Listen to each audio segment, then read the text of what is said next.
받겠습니다. 오늘 우리가 받을 하나님의 말씀은 사도행전 1장 8절 말씀입니다.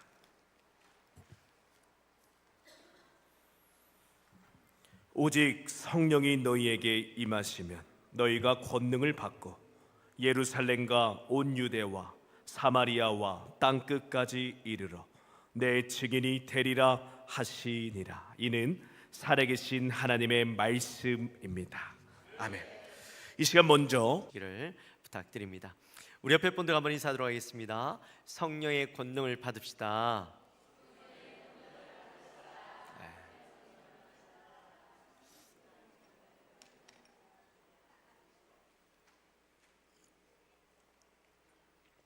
우리가 주님의 마음으로 선교하는 교회라는 주제로 우리가 계속해서 말씀을 나누고 있는데, 지난주에는 주님의 명령 모든 민족에게로 가라는 말씀을 가지고 함께 은혜를 나누었죠.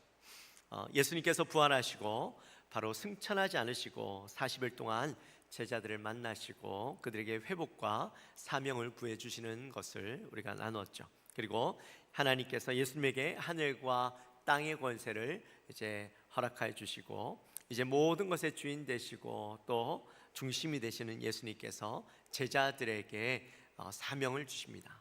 세 가지 행동 강령을 먼저 주셨죠. 첫 번째는 가라는 것이었죠. 가라. 이 가라는 그냥 막연하게 떠나는 것을 이야기하는 것이 아니라 가만히 있으면 우리 안에 변화될 수 없으니까 끊임없이 움직이는 것을 말씀하셨습니다. 그리고 특별히 누구에게로 가라? 모든 민족에게로 가라, 그렇게 말씀하셨죠. 여기서 모든 민족은 모든 이방인들을 이야기하기도 하지만 특별히 여기에서는 믿지 않는 사람들을 이야기하는 겁니다. 그들에게로 나아가서 계속해서 복음을 전해야 된다라는 것이죠. 그리고 그들에게 복음을 전하고 그들에게 세례를 베풀어야 돼요. 지금까지는 세상의 것들이 나의 중심이 되어지고 주인이 되어졌다면 이제 내가 그 복음을 받고 내 삶의 주인을 예수로 바꾸는 일들을 행해야 된다라는 겁니다. 세례라는 것은 내 주인을 바꾸는 것을 의미하는 것이었죠. 그리고 그렇게 주인이 바뀐 삶에서는 이제는 주인으로 모시기 위해서 내 안에 끊임없이 배우고 가르치는 일들이 진행되어야 된다 했습니다. 그리스도인은요 계속해서 배워야 돼요. 말씀을 깨닫기 위해서 배우고 또 가르쳐야 돼요. 가르친다고 해서 내가 다 알아서 가르치는 것이 아니라 가르치다 보면 또 자연스럽게 내가 배우게 되고 알게 되고 깨닫게 되고 그렇게 하면서 끊임없이 우리 안에 이 배우는 것들이 이어져야 되는 것이죠. 그렇게 해서 궁극적으로 우리 안에 무엇을 이루어내야 돼요? 제자를 이루어내야 되는 거예요. 나를 통하여서 또 다른 누군가를 계속해서 제자로 바꾸는 삶, 제자로 만들어가는 삶을 살아내도록 하나님께서, 예수님께서 우리에게 사명을 허락해 주시죠. 이 모든 것들은 우리가 감당하기만 하면 하나님께서, 예수님께서 우리와 항상 함께 주시겠다라고 약속해 주셨어요. 그러므로 우리 안에 담대함을 가지고 나아가면 된다라는 말씀을 우리가 지난주에 함께 나누었습니다. 그럼 기억나시나요? 네, 할렐루야. 네, 그래요, 좋습니다. 오늘은 주님의 마음으로 선교하는 교회 5번째 시간으로 성령의 동력으로 선교하라는 말씀을 가지고 함께 은혜를 나눕니다. 자동차 왕으로 불리는 헨리 포드가 자동차 사업을 처음 시작했을 때 그는 누구보다 열정적으로 자동차를 만들었습니다. 근데 첫 번째 그가 만들어낸 자동차는 시장에서 완벽하게 실패를 하게 됩니다. 왜 실패를 했을까? 그 이유를 찾아보는데, 아니 디자인도 너무 예쁘고 잘 나왔어요. 또 가격도 다른 차들에 비해서 비싸지 않았어요. 살만한 이유가 충분한데도 왜 사람들로부터 외면을 받았나 보니까 바로 이 엔진이 약했던 거예요. 차의 힘이 약했던 거예요. 아무리 외관이 뛰어나고 또 이 차가 가격이 비싸지 않아도 결국에는 자동차 엔진이 힘이 약하면, 자동차를 움직일 만한 충분한 힘이 없으면 결국엔 그 자동차는 사람들에게 외면당하고 만다라는 것을 깨달았던 거예요. 그때 중요한 교훈이, 아무리 멋진 디자인, 좋은 기술도 충분한 동력이 없으면 의미가 없구나라는 것을 깨닫고, 그때부터 다시 강력한 엔진을 만들기 시작합니다. 그래서 그 동력을 바탕으로 전 세계 사람들에게 사랑받는 자동차를 만들어내게 되죠. 비단 차뿐만 아니라 우리의 인생도 마찬가지입니다. 우리의 인생도 이 동력이 필요하죠. 지난주에 이제 봄이 되고 여름이 다가오면서 교육자들 사이에서 작은 움직임들이 생겨나고 있는 것을 보게 됩니다. 이 다이어트를 하겠다라는 거예요. 그동안 옷 속에 가려져 있던 그 살들이 이제 조금씩 드러나야 되는 시기가 다가오면서 교육자들도 이 다이어트에 이제 조금 바람이 불기 시작했습니다. 살을 빼야 될 동기부여가 생긴 거죠. 그래서 양도 줄이고 저녁에는 밥 대신에 샐러드 먹겠습니다, 계란으로 먹겠습니다, 이렇게 얘기하기도 하고, 지난주에는 교육자들이 점심 먹고 난 뒤에 목사님 제일공원에 가서 운동하지 않으시겠어요? 그러더라고요. 깜짝 놀랐어요. 제가 이때까지 우리 교회에 있으면서 교육자들한테 운동 가자고 그러면 교육자 얼굴들이 뭔가 불편해하고 담임 목사가 이야기하니까 할 수 없이 끌려서 가는 것들이 거의 대부분이었는데, 제가 우리 교회 가고 나서 처음으로 교육자들이 저한테 운동 가자고 이야기하는 거예요. 제가 얼마나 기뻤는지 몰라요. 그러니까 우리가요, 이 동력이 생기면 그 일들을 하게 되어지는 것이죠. 선교도 마찬가지입니다. 아무리 좋은 계획이 있다 할지라도 동력이 없으면 그 일들을 감당할 수가 없고, 선교뿐만 아니라 모든 일도 마찬가지죠. 근데 오늘 사도행전 1장 8절 말씀은 우리가 살아가는데, 우리가 또 선교하는데 그 동력이 무엇인지, 무엇이 우리에게 동력이 되고 어떻게 그것을 통해서 이 사명을 감당할 수 있는가 하는 것을 말씀해 주고 있죠. 자, 먼저 오늘 본문에서 이 처음 시작하는 단어가 뭡니까? 오직이라는 단어죠. 오직이라는 말은 우리가 흔히 유일성을 나타내는 표현으로 받아들입니다. 오직, 단 하나뿐인 이런 의미로 받아들이는데, 내 원문을 보니까, 원어의 이 말씀을 보니까요, 이 말씀이 알라로 되어 있어요. 알라라는 말은 이 반대 접속사입니다. 그러니까 그게 아니라 이런 표현인 거죠. 반대되는 표현을 이야기하는 건데, 방향의 전환을 나타내는 접속사다, 이렇게 이야기합니다. 좀 말이 어렵죠? 근데 왜 이 단어가 오늘 본문 제일 처음에 쓰여졌는가 하는 것을 알고 나면 좀 이해가 돼요. 4절 말씀에 보면 예수님께서 제자들에게 예루살렘을 떠나지 말고 내게서 들은 바 아버지께 약속하신 것을 기다리라, 이렇게 말씀하셨어요.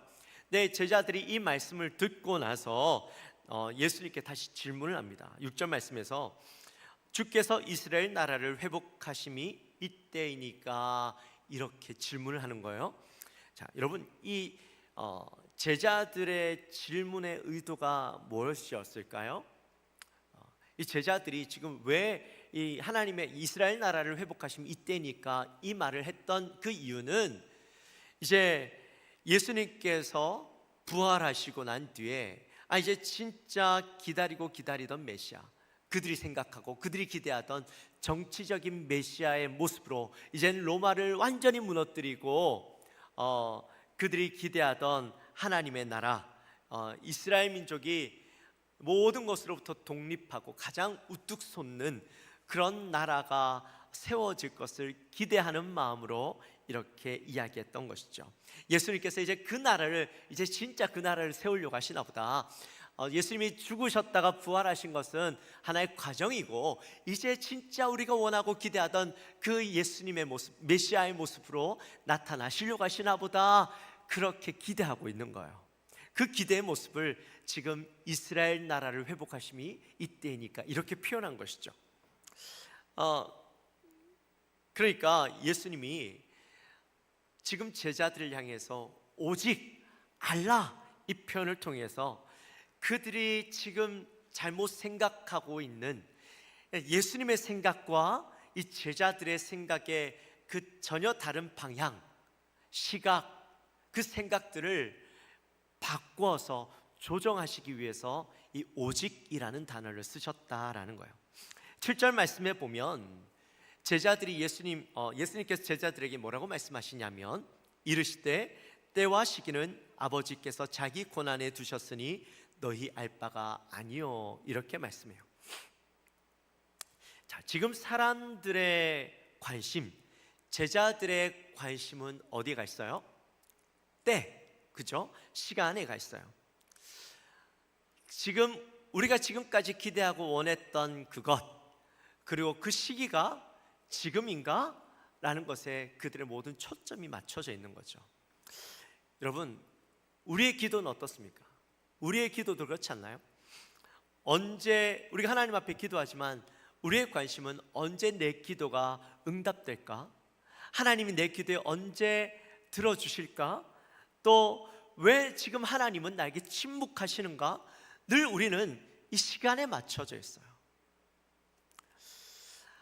우리는 항상 하나님이 내 시간표에 맞춰서 움직여 주기를 원해요. 내가 원하는 뜻대로 하나님이 일해 주시기를 원해요.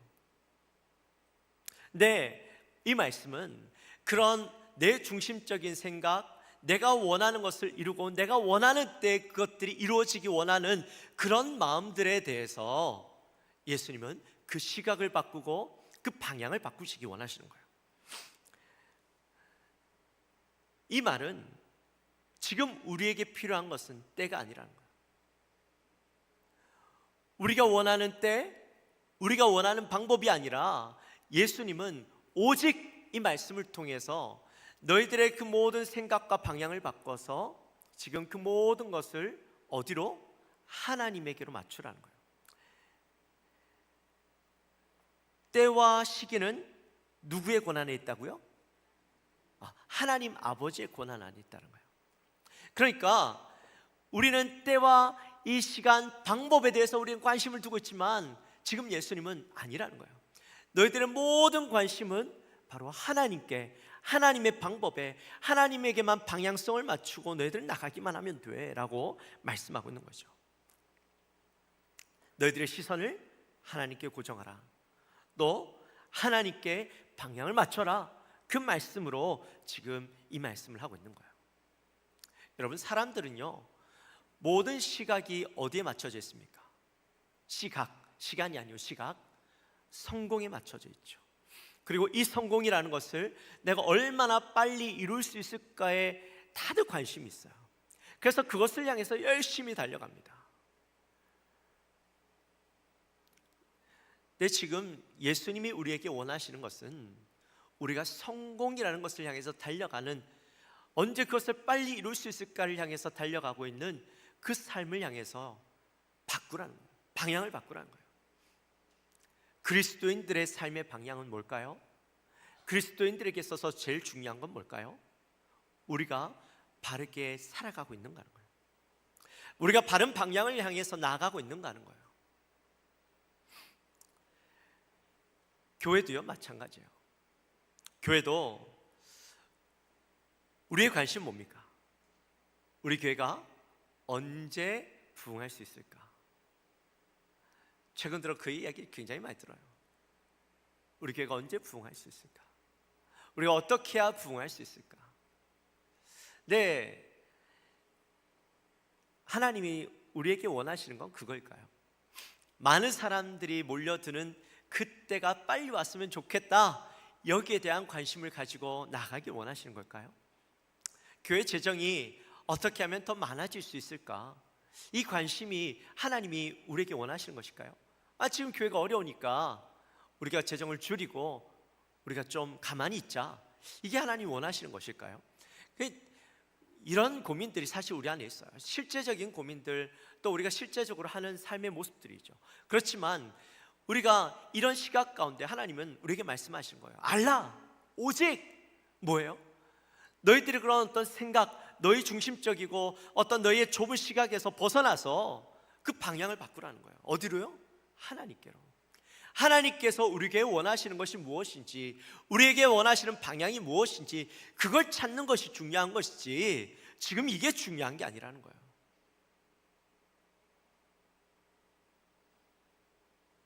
우리에게 중요한 건 지금 우리 교회가 하나님이 기뻐하시는 방향으로 나아가고 있는가, 우리의 삶이 하나님이 기뻐하시는 방향으로 나아가고 있는가, 하나님께서 우리에게 맡겨주신 그 사명을 우리는 바르게 감당하고 있는가, 내 삶 속에서 하나님이 기대하시고 원하시는 그 삶의 방향을 향해서 나아가고 있는가. 그래, 하나님이 나를 바라보시면서 지금은 더디 보이고 그 길이 좀 굽어 보이고 다른 것 같아 보이지만 아니야, 맞아, 잘 가고 있어. 우리가 들어야 되는 이야기는 그거인 것이지, 어떻게 하면 그 길을 빨리 갈 수 있을까? 어떻게 하면 우리가 원하는 것을 빨리 이룰 수 있을까가 아니라는 거예요.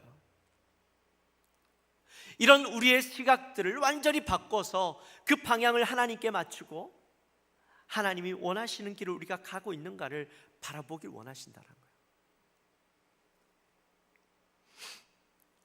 그래서 지금 예수님은 알라 이 표현을 통해서 제자들의 잘못된 방향을 돌려서 바른 방향, 하나님에게 초점을 맞추고 하나님의 나라라는 그 목표를 향해서 나아가도록 지금 방향을 돌리시고 있는 거예요. 자, 그렇게 방향을 돌리고 나면 그 다음에 어떤 일들이 일어나냐면 반드시 우리가 경험하게 되는 것이 있는데 바로 성령의 임재입니다. 여러분, 우리가 하나님 나라를 세우기 위해서 반드시 이 하나님의 임재를 경험해야 돼요. 자, 그렇다면 하나님의 임재가 뭘까요? 하나님의 임재, 뭐 이야기는 많이 들어보셨을 거예요. 하나님의 임재. 근데 사실 하나님의 임재라는 것들을 사람들이 오해해요.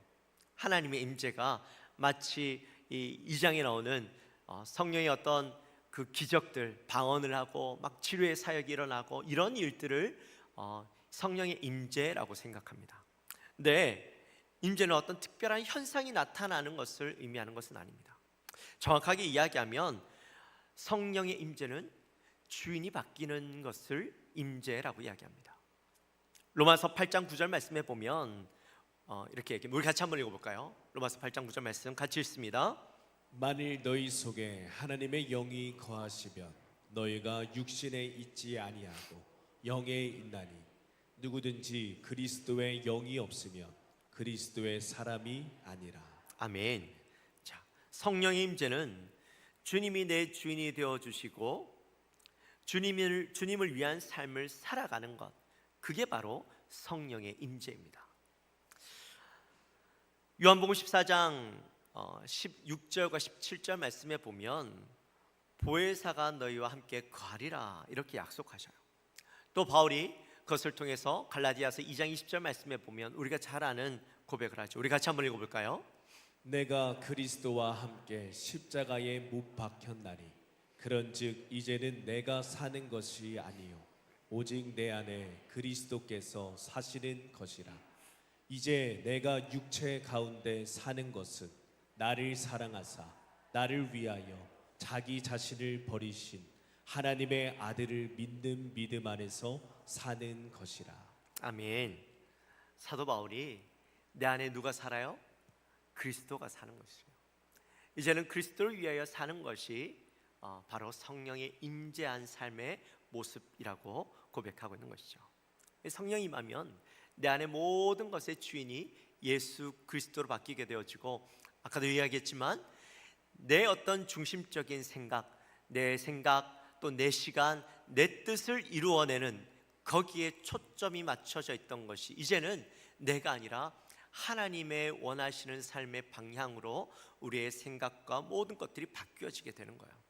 또한 성령의 임재가 있으면, 성령이 임하고 나면 그 다음 뭐가 임해요? 무엇을 받게 돼요? 권능을 받는데요.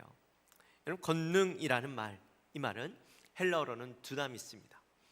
두나미스는 능력, 힘, 이것을 의미하고 또 영어에서는 다이너마이트, 또 다이내믹, 뭐 이런 말의 어원이 되는 표현이 바로 이 두나미스이죠. 근데 이 권능을 받으면 우리 안에 여러 가지 현상들이 나타나게 되어져요. 먼저는 은사가 우리에게 주어집니다.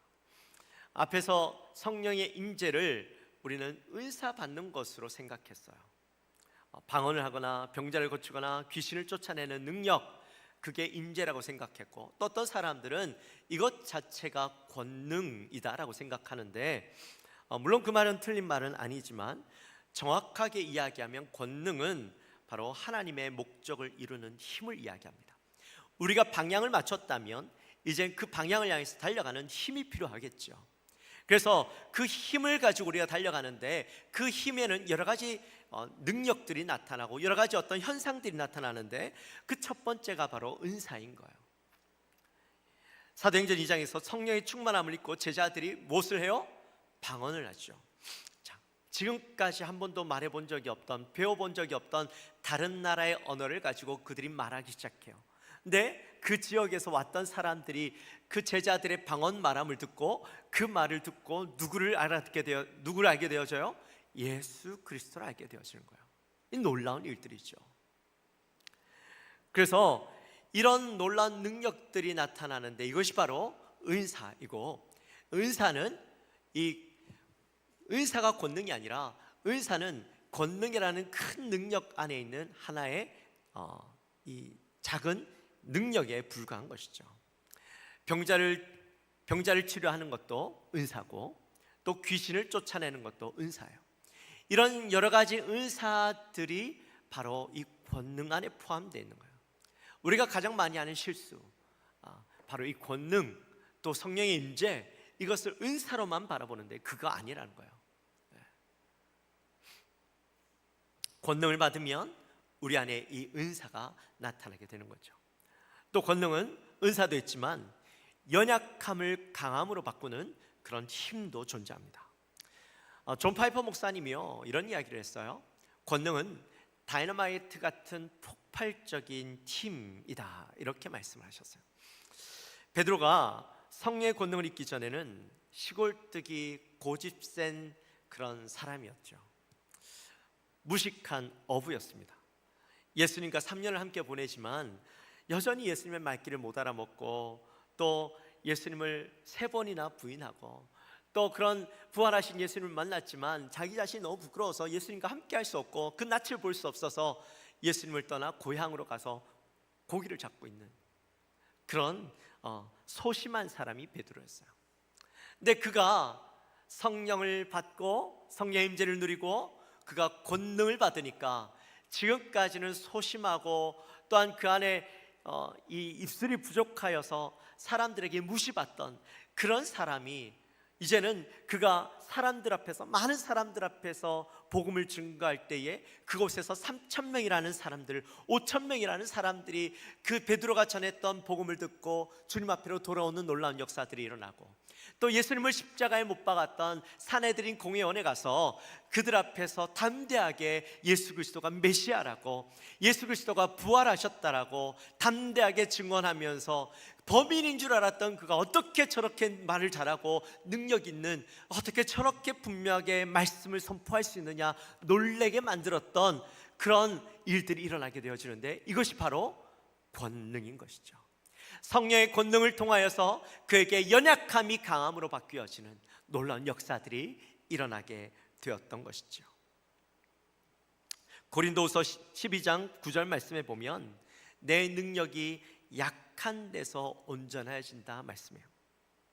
권능은 이 연약함을 바꾸는 힘이 있어요. 어느 날 한 청년이 이 수련회를 갑니다. 오랫동안 신앙생활을 했지만 지금까지는 내가 그리스도인이다, 나 예수 믿는 사람이다 라는 얘기를 한마디도 못했던 사람이었어요. 근데 수련회 가서 은혜를 받으니까요, 그 마음속에 이 담대함이 생기는 거예요. 내가 지금까지는 밖에 나가서 예수 믿는다는 이야기를 부끄러워서 이야기 못하고 했던 삶이었지만, 이제는 내가 밖에 나가서 열심히 내가 그리스도를 믿는, 내가 크리스찬이라는 이야기를 담대하게 선언해야겠다, 선포해야 되겠다라는 마음을 먹게 되었죠. 그리고 직장에 가서 사람들의 이야기합니다. 나 사실 예수 믿어. 그러면서 자기가 예수 믿게 되어진 이야기, 또 예수 믿으면서 받았던 은혜들을 나누기 시작하는데, 지금까지는 사람들이 내가 예수 믿는다면 나를 무시할 줄 알았고 나를 외면할 줄 알았던 그 사람들이요, 바뀌기 시작하는 거예요. 내 이야기를 듣고 담대하게 선포하는 그 이야기를 듣고 그들이 예수에게 관심을 가지기 시작하는 거예요. 여러분, 지금까지 우리의 삶 속에는 어때요? 사람들 앞에 나가서 예수 그리스도를 이야기하는 것이 부끄러움 아니었어요? 여러분, 나가서 나 예수 믿어 라고 담대하게 선포하고 다니십니까? 이야기하세요? 직장에 나가서 나 예수 믿어 라고 이야기하십니까? 나중에 어쩔 수 없이 이야기하는 경우도 있지 않아요? 할 수 없이 이야기하지 않아요? 근데 내 안에 권능이, 성령이 임하시고 내 안에 권능이 생기면 지금까지 부끄러워하던 복음, 내가 남들 앞에 이야기하지 못하던 그런 모습들이 이제는 담대하게 그 말씀을 선포하게 되어지고, 내가 만난 예수님을 자랑하게 되어지고, 얼마든지 그들 앞에서 이야기하고 싶어하는 그 마음들이 내 안에서 솟아나게 되어진다라는 거예요. 그게 바로 권능으로 인하여서 생기는 현상인 것이죠. 또 이 권능은요, 막힌 담을 헐어버리고 이 영역을 넓히는 다이너마이트 같은 힘이 생겨나게 됩니다. 오늘 이 말씀에 보면 뭐라고 되어 있어요? 온 유다와 사마리아와 땅끝까지 이르러, 이렇게 얘기해요. 여러분, 유대인들끼리는요 얼마든지 복음을 전할 수 있어요. 물론 그들에게 복음을 전하는 것도 쉽지는 않았죠. 근데 지금 누구에게까지 나가요? 사마리아에게 나가요. 여러분, 사마리아는요 유대인들의 마음속에 이 결코 넘을 수 없는 높은 편견의 벽을 가지고 있던 사람들이었습니다.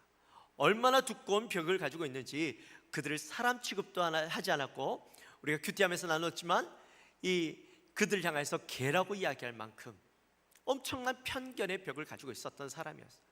사람으로 상대하지도 않았던 사람들이었어요. 근데 그들의 마음 가운데 성령이 임재하고 권능을 받으니까 그들 향하여 가졌던 그 어떤 편견과 그런 시각들이, 벽들이 완전히 무너지게 되어지는 거예요. 그들이 누구에게로 나가요? 이방인들에게로 나가는 거죠. 지금까지 내 안에 가지고 있던 편견의 벽들이 한몫에 무너지고 그들에게 복음을 전하고자 하는 마음들이 생겨나는 거예요. 여러분, 우리나라 사람들에게서 가장 편견이 있는 사람들이 누구예요? 우리나라 사람들에게 가장 편견이 있는 사람들이 누구예요? 일본 사람들 아니에요?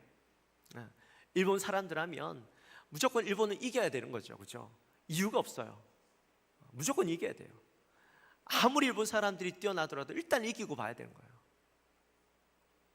우리에게 일제시대라는 아픔을 주었던, 일제치하라는 아픔을 주었던 사람들이기 때문에 우리는요 늘 이 편견이 있어요. 저 사람들이 이겨야 돼. 저 사람들 나쁜 사람이야.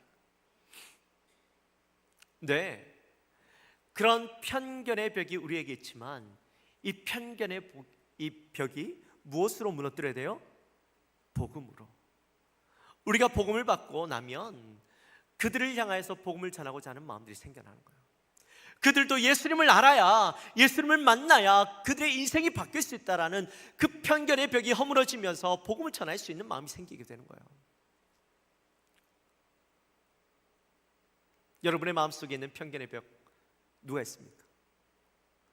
요즘에는 이 편견의 벽이요 우리나라 안에 있는 정치적 이념이 다른 사람들 향해서 엄청난 편견의 벽이 있어요. 사람들이 절대 구원받지 못할, 서로가 서로를 향해서 구원받지 못할 사람처럼 그렇게 서로를 바라봐요. 깨뜨려야 돼요.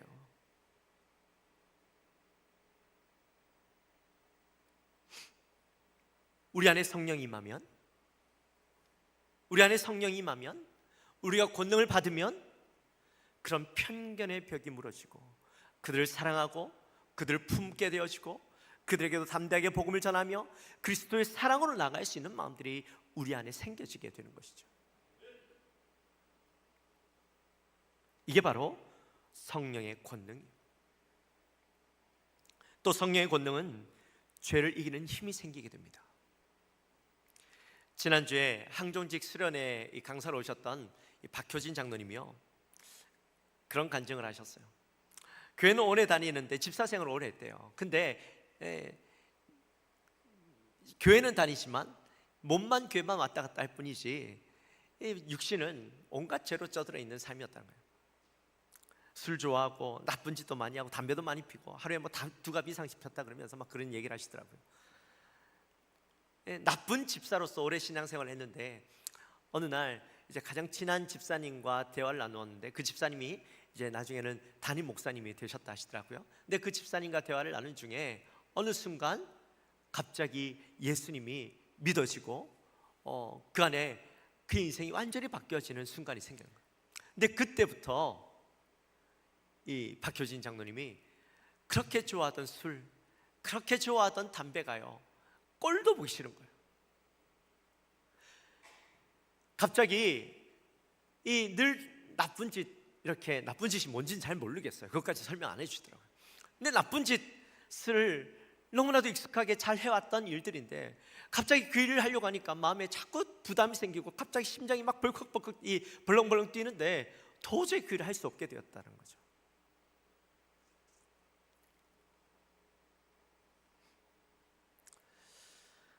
권능을 받으니까 죄를 이기는 힘이 생겨나게 된다는 거예요. 이처럼 성령이 임하고 권능을 받으면 우리 안에 놀라운 힘과 동력이 생겨나게 됩니다. 그리고 그 동력을 가지고 우리는 어디에 가서라도 예수 그리스도를 증거하고 예수 그리스도를 위해서 살아가게 되어지고 그 열방을 향해 복음을 들고 나가고자 하는 그 마음들이, 열정들이 우리 안에 생겨나게 된다는 것이죠. 이 동력이 있으면 우리의 삶은 방향이 맞춰지고, 동력이 있으면 우리의 삶은요, 완전히 바뀐 삶을 살아가게 됩니다. 그리고 그 동력을 가지고 세상 가운데 증인된 삶을 살아가게 되죠. 증인은 삶으로 예수 그리스도를 보여주는 것을 이야기합니다. 증인은 생명을 걸고 예수님을 드러내는 삶을 이야기합니다. 한 할머니가요, 손자에게 뭔가를 좀 해주고 싶은데 해줄 수 있는 게 없더래요. 그래서 자기가 할 수 있는 거라고는 이 손자에게 이 말씀을 매일 한 장씩 읽어주는 거였대요. 그래서 이 손자에게 매일 말씀 한 장씩 읽어줬는데, 그렇게 하고 내가 할 수 있는 건 이거밖에 없으니까 뭐 말씀 읽는 게 대단한가 그러면서 읽어줬는데, 나중에 이 손자가요, 자라나서 선교사가 됐어요. 할머니가 읽어주는 그 말씀에 은혜를 받고 그 말씀이 그 아이의 심령 가운데 자라나기 시작하여서 나중에는 그 들은 할머니로부터 들었던 말씀을 가지고 나아가서 복음을 전하게 되어지고, 그 복음의 능력이 나타나서 그곳에 있는 많은 사람들을 주께로 돌아오게 하는 그 선교사의 사명을 감당하게 되었다라는 이야기가 있어요. 사랑하는 성도 여러분, 이제 말씀을 마칩니다. 여러분은 어떤 동력으로 살아가십니까? 어디에 방향성을 두고 살아가십니까?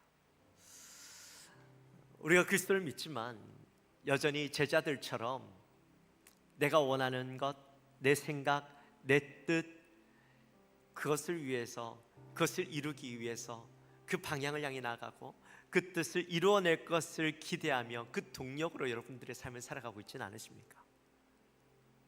네, 오늘 예수님이 우리를 향해 말씀하세요.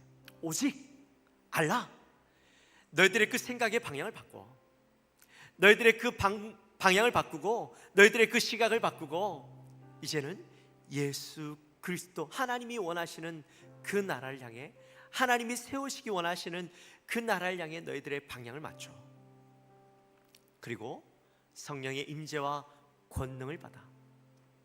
너희들이 지금까지는 믿음 안에서 살아가는데 온전한 동력을 얻지 못했지만 너희 안에 주인 예수 그리스도로 바뀌어지고 그 성령의 권능을 통하여서 너희들이 지금까지 살아가지 못했던 그 힘을 받고 능력을 받아서 예수 그리스도를 나타내고 예수 그리스도를 증거하는 증인의 삶을 살아가기를 원하시고 계시다라는 거예요.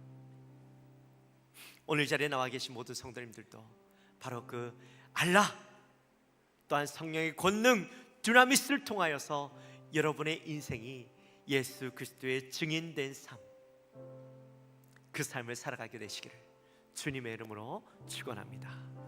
우리 함께 찬양합시다.